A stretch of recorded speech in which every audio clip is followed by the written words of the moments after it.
পেঁয়াজ ক্যাপসিকামের পিসগুলো দেখে আশা করি বুঝতে পারছো কী বানাচ্ছি। চলো রেসিপি দেখে নাও। 600 গ্রাম চিকেনে প্রথমে দিয়ে দিলাম নুন, হলুদ গুঁড়ো, লঙ্কার গুঁড়ো আর সর্ষের তেল।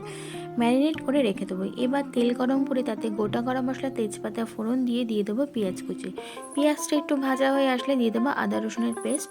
তারপর দিয়ে দেবো ওর মধ্যে টমেটো কুচি। মশলার কাঁচা গন্ধ গেলে একে একে গুঁড়ো মশলাগুলো দিয়ে দেবো। হলুদ, জিরে, ধনে, লঙ্কার গুঁড়ো দিয়েছি আর দিয়েছি স্বাদ মতো নুন। দিয়ে মশলাটাকে ভালো করে কষিয়েছি। এরপর দিয়ে দিলাম কাজু বাদামের পেস্ট।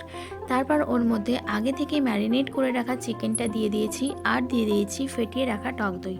এবার ভালো করে কষিয়ে কিছুক্ষণ ঢাকা দিয়ে রেখেছি। চিকেন থেকে যে জলটা বেরোবে তাতেই চিকেনটা সিদ্ধ হয়ে যাবে। অন্যদিকে একটা কড়াইতে ঘি গরম করে তাতে পেঁয়াজ, ক্যাপসিকাম, টমেটো, কাঁচা লঙ্কা, একটু কাসুরি মেথি দিয়ে নেড়ে সেটা চিকেনে মিশিয়ে দেবো। এরপর নামানোর আগে গরম মশলা গুঁড়ো আর ধনেপাতা কুচি দিয়ে নামিয়ে নেবো। রেডি হয়ে গেছে চিকেন দো পেঁয়াজা।